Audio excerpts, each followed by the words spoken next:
Give me a level. Me? Give me a beat. Willows, Dottie. Willows. Okay. Listen to your mouth, you filthy. That is not going on the podcast. Nope. Can you bleep it out? Serious face. I hate this. Welcome, folks, to Cinema Double Shot, our bi-weekly now podcast about all things movies, filmmaking, cinema, and life. The podcast is by now? Yes. Good for it. I'm proud. The podcast has come out as bi. Good. Meaning I'm actually ramping up production on the second half of River City Stories. Shout out, the first half with a sneak peek of what we've been shooting is going to be screening at West Shore Theater March 7th and 9th. And newly added, it'll be screening in Lancaster at the Zootropolis Cinema Stillhouse on May 16th and 18th. Yay! Up in arms. So that gave me an opening to do a little self-promotion right from the top. Woo! And because right now we've already filmed a bunch of stuff for the second half, I'm about to start filming even more things. I'm going to cut the podcast down to once every 2 weeks. That is what bi-weekly means. Well, that also sounds like a good thing. Although there's some ambiguity. Some people use bi-weekly to mean twice a week, as opposed to once every 2 weeks. That sounds a little difficult. The English language is an incredible thing. Yes, incredibly dumb. So I am here, back with Josh, Hello. my partner in crime, to talk about voice performances, because we recently saw Lupita Nyong'o in an incredible animated film called The Wild Robot, and she was absolutely lovely. I haven't introduced myself, although most of you probably already know who I am. Wallace McKelvey, I'm a journalist and filmmaker. And Josh, apropos, has done a lot of voice work. Only a little bit of professional, but a lot otherwise. I mean, you gotta talk yourself up. Fake it till you make it. All right. But you are in a feature-length film playing a character called the movie's called HeBGB TV. It is on Screambox. Screambox, check it out. Check it out. It's Watch it on fun. Screambox. Yeah. You've also narrated a documentary for the planetarium. Yes. And you've been on professional stage productions and as characters with very distinctive voices, including Karnak. Yes. In what is, I had never heard of this show until you were cast in it, but it is apparently a big deal, Ride the Cyclone. Ride the Cyclone. Which, shout out, I don't know if we have any, teenagers or, early 20-somethings, but that show's a big hit with the kids. It is. The youngins. I had a great experience with that show with all the kiddos. Yeah. Because at one point, they were doing a Q&A with us at the end of the show. And we decided to flip the whole thing and start asking them questions about why they liked the show and why it resonated with them. And gee, my little Grinch heart grew 3 sizes that day. So it was a great show. Why don't we start with that character then? Not to be too navel gazing, but that character Karnak is a machine. Yes. It is a machine that's been given a supernatural life. If you think about the movie Big, yes, it is similar to the fortune-telling machine in Big. Like you see over on Coney Island, Zoltar. Yeah, it's like Zoltar. Mm-hmm. So tell me, how did you arrive at the voice that you used, and what played into your decisions with that character? Well, it's actually funny because when I got the script, I didn't really have to look too far to find his voice at all, because the people who wrote the show gave me a wonderful thing to go off of. Now, I added my own stuff, but in the script, right where where it has Karnak's description, it says he has a voice that is a cross between HAL 9000 and an ominous mechanical Santa Claus, which is very specific. That is really specific. So obviously I watched 2001: A Space Odyssey again. To prepare. I didn't want to totally, and we can get into that. I know we're gonna, but I didn't want to totally steal Douglas Rain. And then obviously Mechanical Santa Claus. He's, not like, I don't know. Coin operated boy. Yes. Under 30 seconds. Remember, under 30 seconds. Exactly. All right, cool. You can sing one line. Yes. It's fine. Also, if she comes after us, then. Okay. Tiny little plug though, not plug, but regarding the voice of Karnak, I added a little bit extra to him because I also was very inspired by a character actor I like named Jeffrey Combs, who plays a lot of characters that are their voices are very, I don't want to say autistic, but like very, very just matter of fact, and he has that type of voice, and I kind of put them together. So that's how I got Karnak. Yeah, and we should say it's okay for you to describe that as. Oh yes, I'm sorry. Yes, autistic. In case, yes, in case anybody didn't know, I am in fact. On the spectrum. On the spectrum. You are on the spectrum. Pardon me. Yes. Don't at Josh. Don't at me, please. I was being respectful. But that was a really interesting voice. So let's talk a little bit about HAL 9000 in Stanley Kubrick's 2001: A Space Odyssey. Like, what were you looking at when you rewatched that film to get into this character? So something that I think is very interesting about that character, and why I think Douglas Rain's portrayal of that character is so brilliant, is because we think of AI coin-operated voices now just instantly because we have them everywhere and we hear what they sound like and it's normal to us. This film was made at a time where we didn't have that. We didn't know what a mechanical voice sounded like, and he was able to pretty much accurately depict what that would sound like, and it's so eerie and so emotionless but almost human, and I have an idea. Well, we're talking about 1968. Yeah, there were a couple precedents for it, like back in the olden days, you'd be able to call a telephone operator, and they would tell you what time it was. What number, please? And they would be trained to deliver it in the flattest affect possible. If you've ever seen the movie, the classic Cary Grant, Katharine Hepburn movie, Bringing Up Baby. Oh God! There's a whole bit where Katharine Hepburn pretends to be a phone operator. When you hear the time will be 7:05. I'm giving it even more affect than Katharine Hepburn does, actually. But there are like little precedents for it. But in terms of what does a automated computer sound like? Yeah. That didn't really exist in the way that Siri does today. Or Alexa. Yeah. In fact, I kind of wonder, was Douglas Rains, the voice actor behind HAL 9000, was he the inspiration for all of the automated voices that came after him? That would make a lot of sense, to be honest. There's even an in-joke. If you ask Siri to open the pod bay doors, she will say, "I'm sorry, I can't do that." And then she says, "Look, this is in space and I'm not Hal." And it's even ingrained in Siri that if you do that.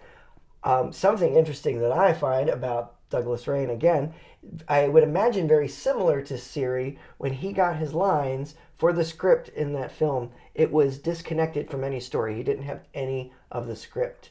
Really? Yes. So I would imagine that's kind of how the woman, oh my goodness, I'm friends with her on Twitter, the woman who voices Siri, I imagine she has to have so many different reads of that line that would fit with so many different variations of a question, if that makes sense. So was the voice actor for 2001, was he given like a list of words and phrases to read? He was given his lines out of context from any scenes. Wow. So it was just read the lines, as flatly as you can. Yep. Wow.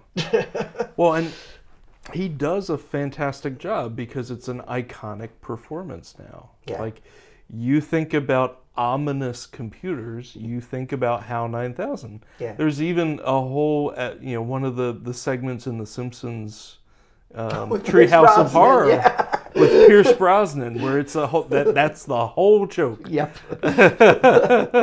It's created a whole universe of similar stories and characters and voice performances. And going back to Lupita, one of my favorite actors, she's, there is this phenomenon, especially in animated film, where you cast actors based on their voices because you want their voice as that character. I'm not saying that's not a performance. It absolutely is, but it's a little different. It's like you're casting the voice to fit the character, as opposed to the other school, which is you hire an actor to who can kind of chameleon-like change their voice to fit the character. It's two different approaches to casting for voices.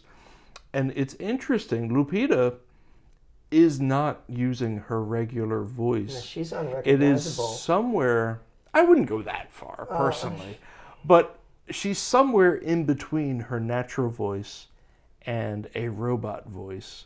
And she has to walk this tightrope between a character that doesn't necessarily feel emotions, but is trying to pretend like she does for the sake of everyone around her. I find that fascinating. It's really a really good performance. She's my favorite voice performance of this past year, and also she's probably on my list of favorite performances of not this from this. At least in the last decade. Yeah, it's a really memorable performance. Yeah, and the movie itself isn't like an all-timer for me, but I really love what she did with it, and the whole ensemble is quite good. It's a lot of famous people, but they're doing interesting things. Yeah, absolutely. And it's very difficult to do that because I had to do that with Karnak as well, where I'm trying to create emotion because I'm going through this emotional thing with all these kids in this show. So hearing Lupita do that as well and doing it very, very well, I was like, I know how hard that is. That's so freaking cool what she's doing. Yeah. Well, and Karnak in that, you should explain the plot a little bit. Just quickly explain the plot of Ride the Cyclone. It's basically Cats, but with dead children. A group of high school kids are killed on the Cyclone.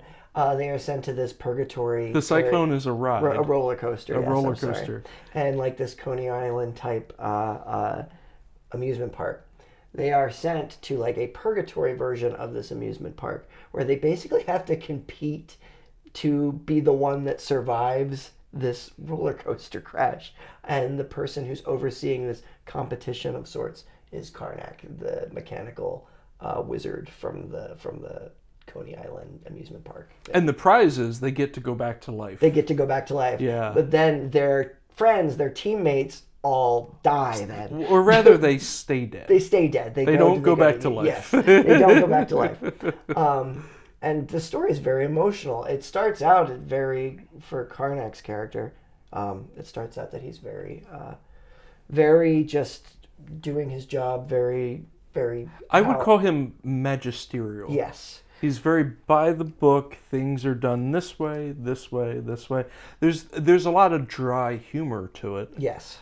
Yeah, because he's kind of playing with these kids a little bit. A little bit, but I also don't know. Anyway, I don't know when he knows he's doing that because he doesn't have emotion. But by the end of the play, when things start to get emotional, he knows it's supposed to be emotional, and he's trying to be emotional with these kids. Anyway, didn't mean to go off track there, but I just had to say that seeing a wild robot, that... Get it, people? Off track? Oh, God. Like a car on a roller coaster going off the rails. Like in Ride the Cyclone. And you've actually developed a little following because of this character that you played. I had a little kid who recognized me at Not work. just on that, like you picked up Instagram followers because of the actor, not to brag, but the actor who played Karnak in the original show, the touring company show, reached out to you. Yeah, it was very sweet. Yeah. Anyway. Are your cheeks turning red yet? Probably. Okay. But it's also under these studio lights up here. Oh, so, the hot. It's schwitzen. And these are my LEDs.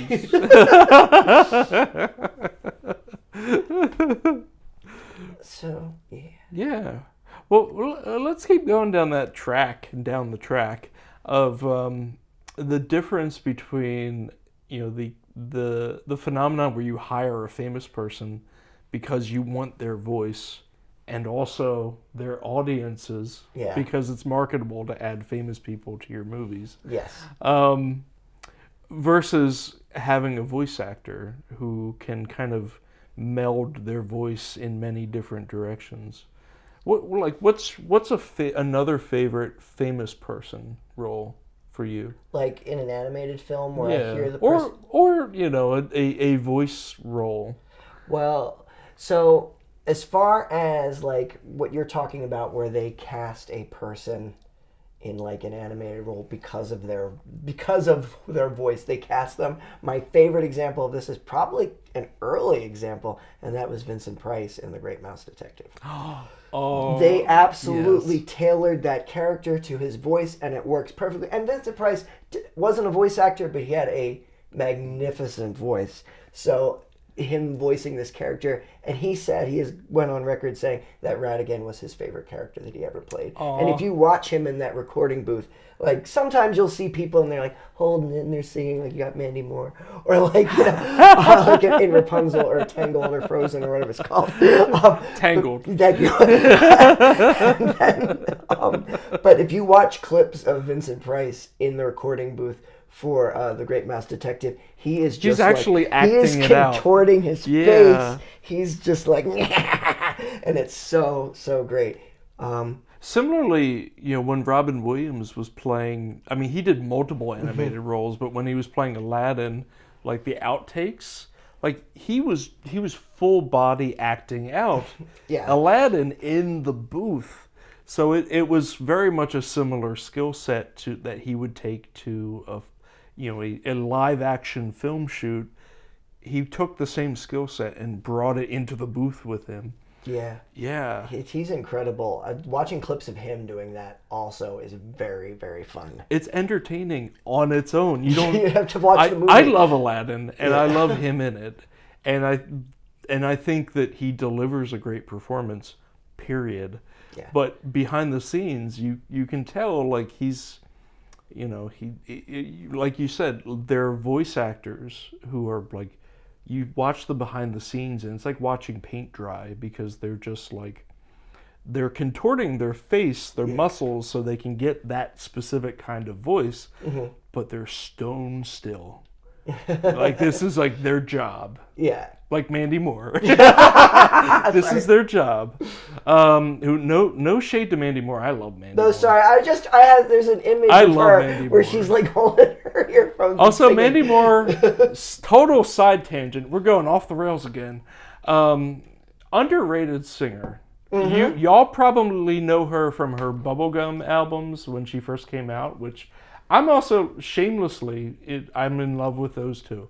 But her more recent albums, like she is a good songwriter and singer in her own right. She has matured into a very thoughtful, sensitive performer.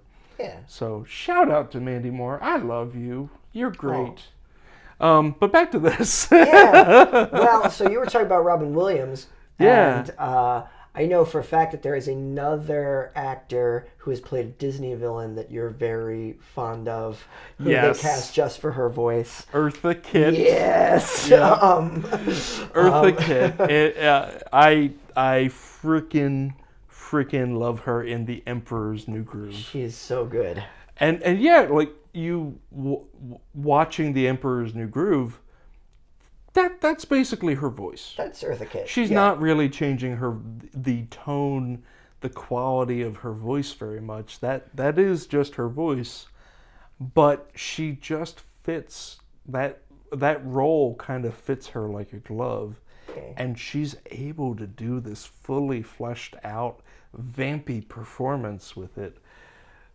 Yeah. Well, I know you grew up with this movie. I love what do it. you love about it? I love her performance in it. And again, similar to Vincent Price, I love watching, as somebody who has done voice acting, I love watching other people while they're voice acting, even though I personally don't like to be watched. But like when they show like the behind the scenes things of like, so I was talking about Vincent Price. If you watch Eartha Kitt in the recording booth for Emperor's New Groove, she's just having a party. She's throwing her hands up. She's like full on belly cackling. It is fantastic.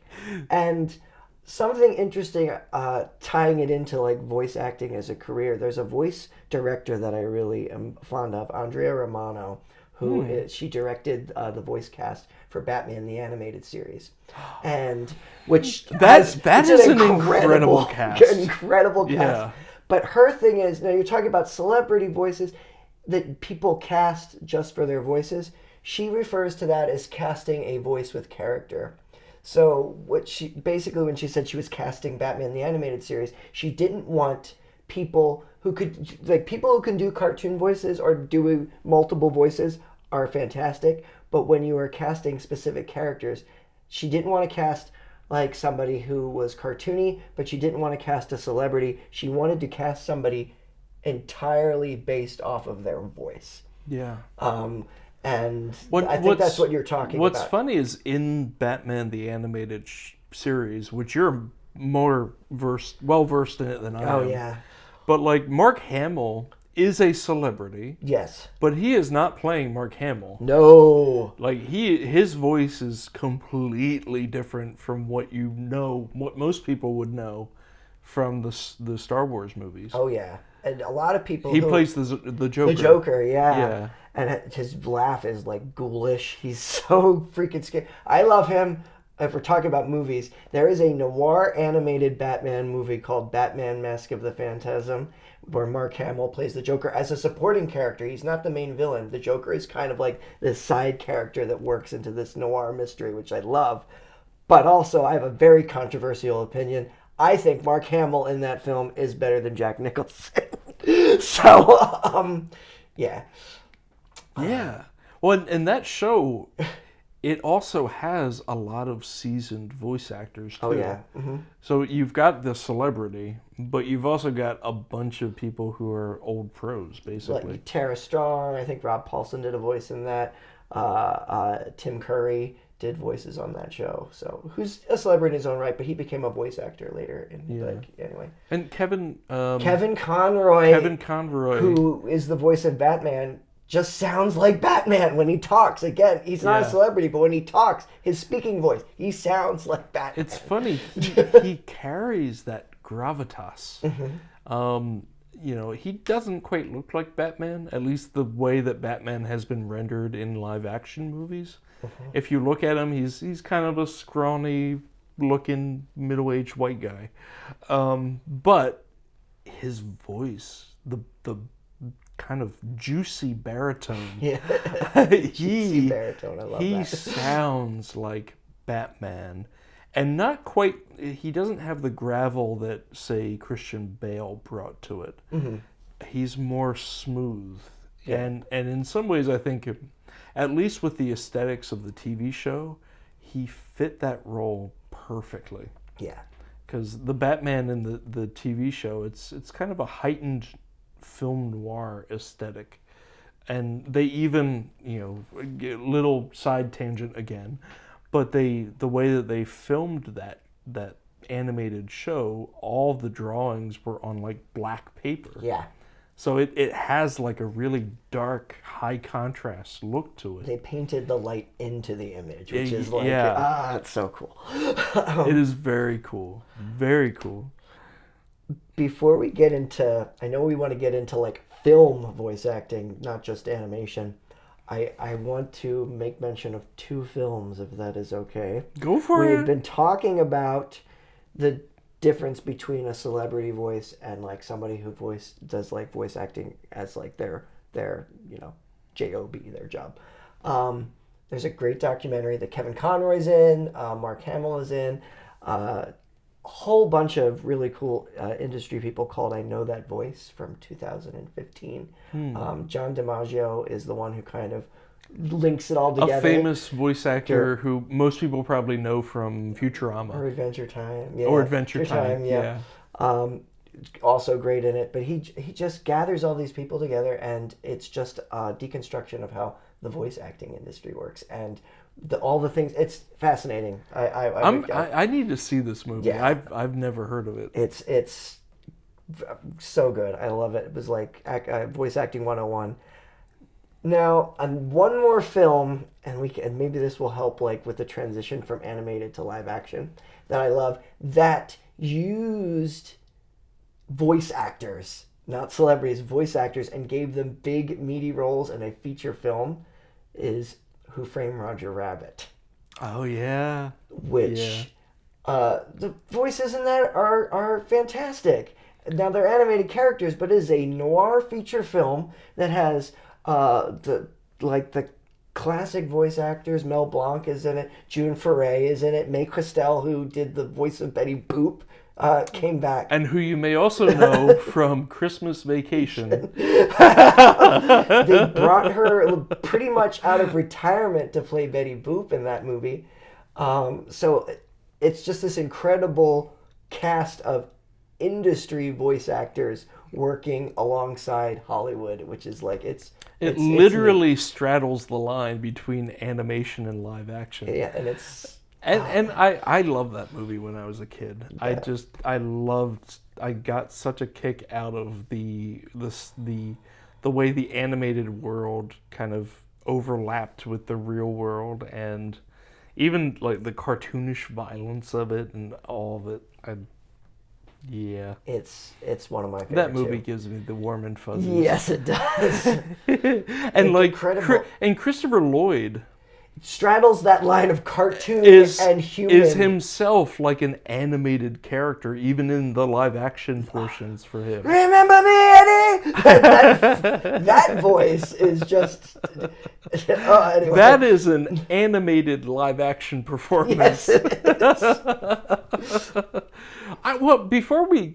Before we move on to the next topic, though, sure. I want to talk to you a little bit about HeBGB TV. Okay. Fall is upon us, and there's a chill in the air. I've decided to cash in on everyone's favorite seasonal spice. Like, what was the process like for you doing your voice role for that? Yeah, it was pretty interesting. First of all, shout out to Jake McClellan. Yeah. And Eric Griffin and Adam Lenhart, yes. my filmmaking friends, for making that film. It was really cool. So I'm friends with Jake, and basically he was saying that he was developing this character for this film, but they weren't sure what they were going to have him look like. He was going to be a puppet. He told me to send him some samples of my voice. Originally described him, he's like, I think it's going to be a pumpkin. It's going to be a pumpkin. So, and they started sending me like pictures of like the foam character before he was painted, and then so originally I kind of came up with like an Alfred Hitchcock kind of voice, like good evening, like welcome to Zootropolis Cinema Stillhouse, like, but because I pictured heavy jowls, yes, and then they were like, well, we actually want him to be a little bit more manic. Think John Kassir as the Crypt Keeper in Tales from the Crypt, which I grew up with. I love Tales from the Crypt. I don't want to. I'm gonna turn the volume down a little bit. Give me a little sample of what that version of that character sounded like. Greetings, boys and ghouls. And that is pretty much Squash. Like, that is Squash. I took... So, but you dialed it way back, though. I did. Yeah. And it's a much different character in the final version. I'm not going to say who I based him off of, but again, I do combinations of things. And he is John Kassir as the Crypt Keeper, mixed with a director that I worked with who was very mean to me, who had kind of that kind of voice. And are we spilling tea? No, that's it. That's all I'm going to say. So his voice is a combination of those two because both, and that director has a very distinct voice. Yeah. Taking myself into a hole here. Nope. Anyway, we'll pull back the reins. Thank you. All right. Anyway, combine those because I didn't want it to be pure Crypt Keeper. Can I tell a story? Yes. Time? Yes. Okay, Yes. right, Tell a story. Sorry. Again, navel gazing. I apologize, but I love this story. So HeBGB TV actually won Joe Bob Briggs's Hubby Award at the Drive-In Awards, which was really, really cool, which means it showed at Mahoning Drive-In here in Pennsylvania, for folks who are not in Pennsylvania. Woohoo! And we love our friends up in Mahoning. That place is awesome. It's really awesome. Yeah. And they support local filmmakers. Exactly. And they hosted Joe Bob for this festival. We went up, and I went with the directors because I wanted to go and I wanted to meet Joe Bob and all that fun stuff. And this is a truncated version of this story because there was a longer process to it. But while we were at Mahoning for all of this, we were talking and mingling with other filmmakers, and they introduced me as the voice of Squash the Pumpkin to one of the filmmakers, and he was like, "No shit, I thought that was John Kassir." And I was like,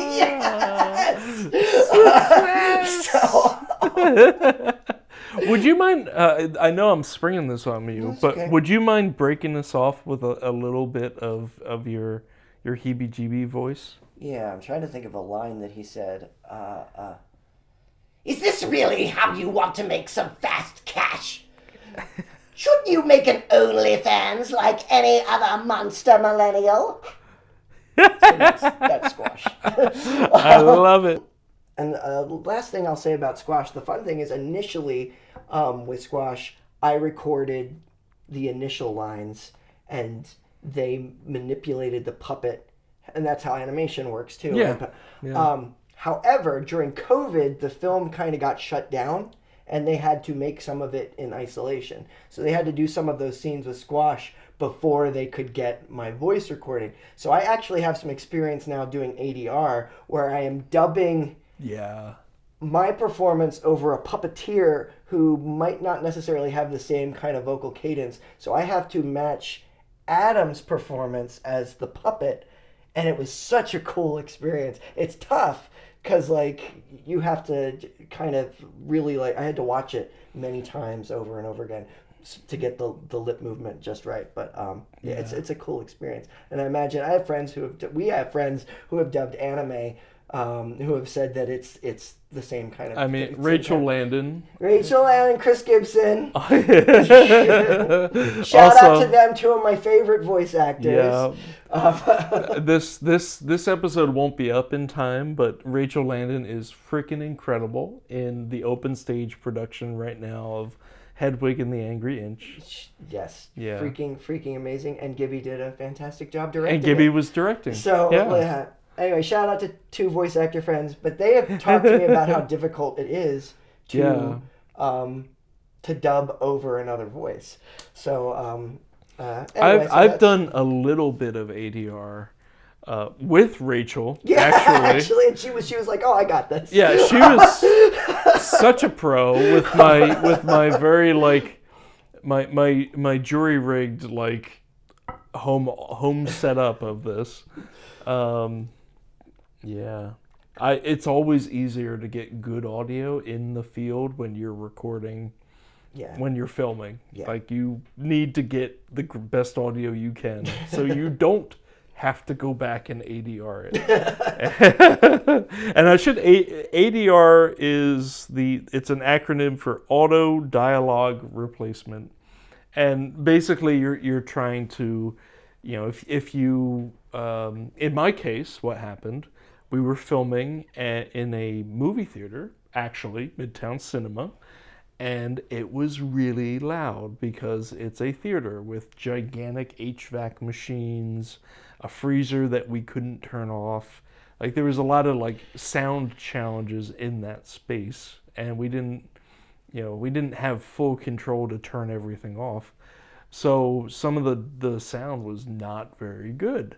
So that's what forced me to ADR, chunks of that film. Luckily, it was a mostly silent film, so we didn't have to. We didn't have to ADR that much, just the opening few scenes. And you can't even tell. I can tell. Well, all right. But You're the filmmaker. I can't tell, and I have very sensitive ears. I'm just like... Anyway, if I hadn't been up here when Rachel and Lisa were dubbing themselves, I wouldn't have guessed. So, yeah, you did a very good job of that. Well, thank you. I'll take the compliment and move on. Yeah. Well, all right, so let's move on. Let's move on to live action. Live action. Voices in live action. Who is your favorite live action voice performance? We'll go with that. Or do you have a favorite? Well, and there's like different types, right? Yeah. One of the ones that immediately springs to mind that I love is from the last decade or so is Scarlett Johansson in Her. Which is, she's absolutely a character. She plays a kind of like Siri type character. Mm-hmm. An AI character before the big explosion in the last few years of chatbots. Mm-hmm. She essentially played a chatbot, a voice of that is it's an operating system that anyone in the world in this not too distant version of the future, anyone can obtain her. And in this case, the Joaquin Phoenix character, it's live action, gets this operating system. He's a lonely guy who is nice, but like is a little socially awkward, not having much luck on the dating scene, and he gets this operating system. And the more that the operating system comes to know him and appreciate him, the more that he falls in love with her. And meanwhile, there's a little complication. She is becoming increasingly sentient. So the more the movie goes on, the more the Scarlett Johansson AI voice character becomes her own person. Such a good movie. It is an incredibly good movie. And a great performance. And she becomes, as the movie goes along, this AI chatbot becomes more real. She becomes a fleshed out, sensitive person who also demands her own autonomy. Increasingly asserts herself. And not in the way that HAL 9000 does. No. It's not that. It's a light sci-fi. It's more of a drama than a horror film. HAL doesn't have emotion. Yeah. Wherein this character is sort of developing an approximation of emotion. Yeah. So yeah. And Scarlett Johansson, this is another one of those voice roles where Scarlett doesn't really put on a different voice per se. Oh. But her performance is so rich. Like it's something close to what her normal speaking voice is. But there's such a depth. She pours so much of her character's emotion into this vocal performance. It's a standout for me. I love it. I agree. Yeah. I saw that movie for the first time in like 2019. A friend showed it to me, and I was just like, this is an incredible movie, and that is an incredible voice acting performance. And yeah. Definitely agree. What about you? I'm gonna do my little soapboxy one. Okay. There is a voice performance that I love, love, love, love, love, love. It's one of my favorite performances in film ever, and I think while it gets some love, it doesn't get the love it deserves. So, movie from the 80s, musical directed by Frank Oz, who someday I'd like to do something on puppets on this show because there's so many good puppet films and characters and actors. Is it a remake? It is a remake of a Roger Corman movie. It is Little Shop of Horrors. And the Plant, who is a puppet character, also an incredible, incredible animatronic puppet character. Like, it is one of the best practical effects I've ever seen. So hats off to the puppeteers. But the voice that brings this puppet to life is Levi Stubbs from the Four Tops. And I think this performance is on par with Tim Curry in the Rocky Horror Show. Yeah. Like, it is... People think of Frankenfurter and they automatically think Tim Curry. I feel like people need to think of Levi Stubbs when they think of Audrey too, because his voice performance, not only is he a freaking incredible singer and sings the hell out of those songs, but he also just has this wonderful gender ambiguous quality to this voice, because it's not really his speaking voice. No, because he if you listen to Four Tops records, they were the big Motown quartet. Yeah. Reach Out, I'll Be There, Sugar Pie, Honey Bunch. Yeah. Like he has a deeper voice, but his records, it was always, even the baritone, it was a smooth delivery. Yeah. And the creature in Little Shop of Horrors is not a smooth delivery. No, and he's playing with so many vocal highs and lows. Like, he goes down here, but then he's up here! And it's like, I'm just like... It's a roller coaster. I could watch that movie, and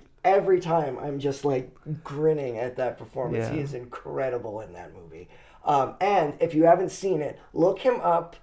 So Mean Green Mother from Outer Space, which is the song that was written for that movie by Howard Ashman and Alan Menken, was nominated for an Academy Award for Best Original Song. And there is this delicious performance of Levi Stubbs on the Oscar stage singing this song, and he is just having a blast. So if you ever want to see what Levi Stubbs looks like when he's playing the Plant, watch that clip, because he's so freaking good. Well, Anyway, on the YouTube version of this podcast, we will put a link to this this performance. I'm sure it's up on YouTube somewhere. Oh yes, I will show you if you haven't seen it yet. So after this, I know what we'll be doing right after the recording. Anyway, so that. She might be my favorite, at least favorite underrated voice-over performance, I think. Because I love it. Yeah, I agree. That is a great performance and a batshit crazy movie. I love that movie. Somewhere in this room is another candidate for the best vocal performance of all time. I think I'm staring her right in the eyes. She's on your arm. Is that who you're talking about? Yes. I don't know if we'll be able to see it on camera from here, but it is Mercedes McCambridge from The Exorcist, who you probably know more deeper lore because you've loved this movie your whole life. Yeah. But you were also humble brag. Was in the open stage. You were in the open stage theater production of The Exorcist. What, like a year ago? Yeah. It was last fall? Mm-hmm. Yeah. But Mercedes McCambridge is the voice of Pazuzu in The Exorcist. And now, Mercedes McCambridge always had an interesting voice. Like, I know her from, like, all of the westerns and, like, the film noir. And, like, she had a storied career in Hollywood. Mostly character roles, mostly supporting roles. I don't think she was ever a big leading actress in her own right. But she committed to the bit in this role. And I'm sure that there definitely was some sound engineering behind the scenes, but she had this guttural sound to her voice that, like, she wasn't even credited originally in the film. Yeah, there was which a is a big damn thing. shame. And shame on William Friedkin for not crediting her But originally. she fought for it, and she got it. She had to fight. Was it SAG? She had some kind of appeal process. Yeah. And she got her name added to the Exorcist credits after the fact. I think the original thing was like William Friedkin didn't want to give away the mystique by crediting his actor for doing her job. Okay. But Mercedes McCambridge, this is one of those examples where she contorts her voice and takes it to places that are completely divorced from what her ordinary run-of-the-mill voice was like. And don't you have a story about how she got that voice? Yes, and actually I used her technique for something, which is don't do it, because I know how you feel about your. So she kept a pack of cigarettes on her. I think she was already a smoker. She was, but she was in recovery. So So she went back on smoking cigarettes. She smoked cigarettes. Don't do this. Don't hurt your lungs for a part. Sorry, I feel the need to put that out as just a human being. No part is worth lung cancer, as you were. Well, anyway, smoked cigarettes, but then she had a concoction of, I think it was bourbon. It was either bourbon or scotch, I can't remember.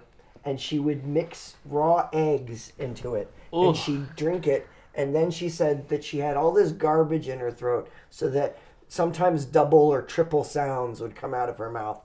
And I'm like, that is so cool. And I did play a character in a play where they said they wanted my voice to sound like hot gravel, and I tried the Mercedes McCambridge method, and it does work. It does work. But how old were you? It was like 4 years ago. Anyway. But that's how she got her voice to sound like that. That's how she got her voice. I thought you were going to say, oh, this was from when I was in college or something. No. Oh, wow. Yeah, y'all, don't do that. There are other ways to get your voice to sound the way you want it to sound. I just wanted to try it. Yeah, don't smoke cigarettes. Don't They also smoke tied cigars. her up. That was the other thing. Friedkin tied her up to a chair when she did the performance.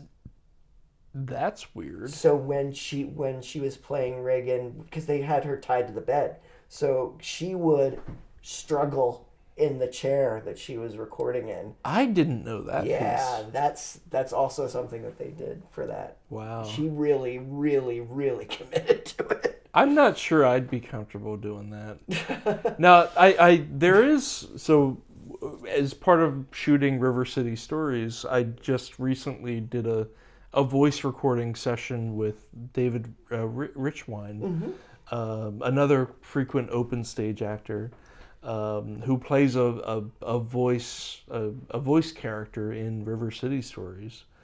And there was one point where he's supposed to be kind of agitated, and I don't know if you're familiar with this trick, but if you want to kind of be a little breathless and agitated in a performance, and this works for any performance, not just voice ones, but I had him like jog in place and then deliver the line, and it works, but jogging in place is not the same as like putting your health at risk. Noted. Shame. Well, are there other performances we should try to squeeze in here? Yeah, well, you pointed out your shirt. I wore this shirt for a very specific reason as well. There are a great many horror voiceover performances. This is another puppet performance, though. I'm wearing a shirt from Child's Play. Yeah. And the voice of Chucky is Brad Dourif, who is insane in those films.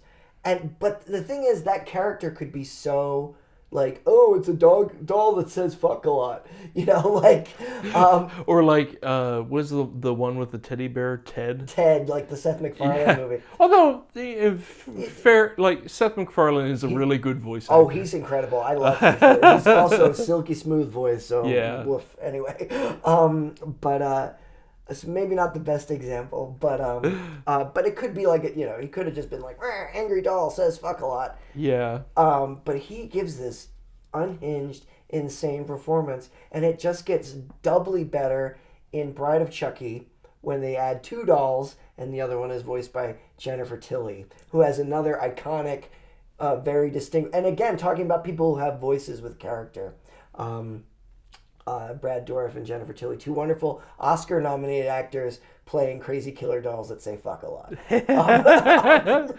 And there's another creature here. Oh, yes. So that we might want to shout out some of the voice acting behind. So another puppet creature. I've got my little Gremlins doll here. I love Gremlins. I've loved that movie since I was a kid. I was obsessed with that movie. And all the Gremlins have vocal performance. They are voiced by voice actors. The Gremlins, particularly Stripe here, is voiced by a legendary voice actor called Frank Welker, he does animals, he's played Fred on Scooby-Doo. He's like any 80s cartoon that you've ever watched, he did a voice in, and he does voices now. Credible voice actor. Did all the creature sounds of the Gremlins. And then the Gizmo, the fuzzy little mogwai, was Howie Mandel. Yeah. Who, famous actor and TV host. Yeah, but he also has that. He doesn't sound like that. No. Like that's like that voice is so. He created a voice character, like a character's voice for that. And these are like creature voices. Yeah. There's no language to them. No. But they convey emotional states through their sound. Like they develop a whole vocabulary all to themselves, which is another example I wanted to bring up is Ben Burtt, the sound designer and voice creator behind a lot of stuff, but specifically I'm thinking Wally, the Pixar movie. Because both the title character Wally and Eve, and then there's a whole bunch of others, like different kind of creatures in that movie.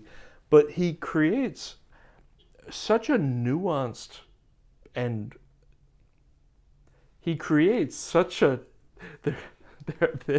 I'll probably gonna just edit this all out, but someone was doing the beep beep on the car horn. To my bumper, baby. Back to Grace Jones. Anyway, sorry. But in Wall-E, Ben Burtt creates such a nuanced and textured sense of character, just with like these machine noises and beeps and boops, and that it's really a marvel. And I love Wall-E. I love that movie. I love that character.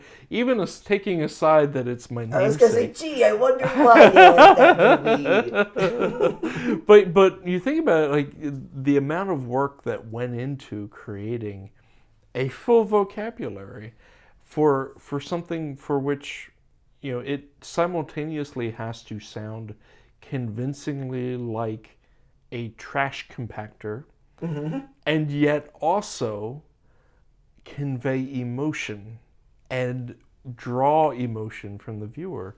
Like, that is such a high wire balancing act, and Ben Burtt did it beautifully. And not only did it for one character, but had multiple characters he was doing this with. I am in awe of that. That movie is amazing, and it really does, like, I want to read you talking about it makes me want to I was about to say re-listen to it, but it's true. I want to listen to the sounds. Yeah. Going off of Wall-E, a legendary voice performance that we have not talked about yet. I think you might be able to guess if I did. So this voice performance combines both machine and human, which I don't think we've talked about yet. And you could probably guess what I'm talking about just by one sound if I made it. Yes. We can't have this conversation without talking about James Earl Jones. James Earl Jones in the Star Wars films is that performance. This is no shade to oh my God, the actor in the suit. Who plays Darth Vader. All right, hang on. David Prowse. Shade. It's there. You got it. No shade. No, he's in a bunch of Hammer movies. I like him. Yeah. But no shade to David Prowse. His physical performance of that is commanding. Have you ever listened to the behind-the-scenes footage where it is his voice doing Darth Vader? It is kind of funny because he's got a voice kind of up high like me. Is it similar to Rick Moranis in Kind Meatballs? of, yes. So it's like I want her alive. And he's got a Scottish accent too, which is even. Anyway, James Earl Jones's voice for that character is absolutely how that character should sound. Oh, it's his voice is so incredible. I've used that word a lot, but also he just has an incredible voice. But this wasn't Hal, where he was trying to create like a computer voice, or Wally, where he's trying to do machine voices. He is trying to do a human voice that has been hybrid. It's a hybrid with a machine. Yeah. And it's so good. It's so good. It is, and iconic. Yeah. Like and you know, in some ways, like they're similar to HAL 9000. There are other movies that have kind of almost seemed like self-conscious riffs on that. I would say Tom Hardy is like, at least, you know, narratively, is kind of a successor to Darth Vader. Darth Vader in which film? Oh, I'm sorry, in the Batman movies. Oh, no, he plays Bane. Mr. Wayne. Yeah. Yeah, Tom Hardy is Bane in the Batman movies. Is very much like cut from a similar cloth. Yes. He's got a respirator on. And something that I do worry about, this was his choice, talking about Darth Vader. But the thing I love about James Earl Jones is that he sounds like a human and a machine. James Earl Jones, sadly, has just passed away. Yeah. But something big that he just did was he signed over the rights to his voice so that they could create an AI voice for Darth Vader, so he will always play Darth Vader. Which, I mean, I guess is nice for his family who's making I hope that money. He made a boatload of money off that. But also, the big appeal to me about his voice is that it sounded human and machine at the same time, and not almost human. So I'm a little skeptical of if they do use his voice in a future film for Darth Vader, what it's going to sound like, because I don't know if it could capture his humanity that he brought to that character.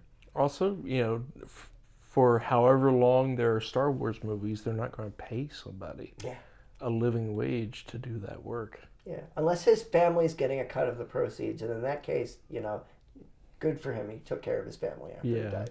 So I don't know. Is there anyone else we should? We're heading down the path to wrapping. To wrap it up, I feel like there was one more that we didn't talk about, but I'm trying. Oh, you know, a big one we didn't talk about, which opens up a whole other can of worms. But Andy Serkis. Oh yeah. Because that isn't just a vocal performance, and we're talking about multiple movies. Like, there's Lord of the Rings, obviously, with Gollum. And then there's the Planet of the Apes movies where he plays Caesar. And even Tintin, he plays the sea captain. Like, he's played multiple really fascinating roles. Very different from each other. And, but those are motion capture. He's got little, you know, he does the motion of the character that he's playing. In some ways, not that dissimilar to what we were talking about with Robin Williams and in the studio doing Aladdin. Yeah. You know, except he really has to consciously be aware of both that performance and then the voice that he is creating, for Gollum, that is such an iconic, distinctive voice performance. Yes. Even removed from the physicality of it's a CG character, but it's been generated with input from the actor wearing that suit with all of the sensors around him. Which is really cool. It's a different kind of performance. It's not just a voice performance. Yeah, and I think you could do a whole episode. We could do a whole episode on Andy Serkis. On Andy Serkis. Yeah. But there's some really good iconic voice motion capture performances. But his is the biggest. And wasn't there like a controversy? Not a controversy, but weren't they trying to get him nominated for an Oscar? And they were like, I don't believe they ever got him a nomination, right? No, it was. There was a push to get him, especially for Two Towers, I think. Yeah. Yeah. But they were like, oh, it's not really. He did get a Wally nomination, which is very, very important. Did he win the Wally though? I don't think he did. That's okay. If I remember correctly. That's okay. But I nominated him the year of the first Planet of the Apes. That whole series was quite good. I only saw the one, but I liked what I saw. So. Yeah. Did we hit all of our big ones? I think we hit all the big ones. Yeah. Also, shout out to Pat Carroll. Ursula in The Little Mermaid. Well, no, I have a little list here. Yeah. I cheated again. Well, it goes in that category with all the other Disney villain characters like Vincent Price, Eartha Kitt. Pat Carroll's another one who her voice is just so perfect for that character. Yeah. There's so much more that like could be covered in voiceover, because there's like animation performances, there's the live action, there's puppets. I would love to get into how incredible the Muppets just are between the voices and the puppet performances sometime. And well, guess what? We can do another podcast. An anime. We got into that a little bit, but like dubbing. Yeah. Anyway, there's a whole universe. There's a whole universe of double talk and cinema and voices. All right. Well, I think we covered it about as well as we can tonight. Excellent. Well. This is quite fun. I love talking about this because I'm very interested in it. Also, I'm trying to get more gigs, so if anybody knows a guy, yes. Tell him that you know a guy with a weird voice. Josh Dorsheimer, folks. Let's get him more gigs. All right, folks.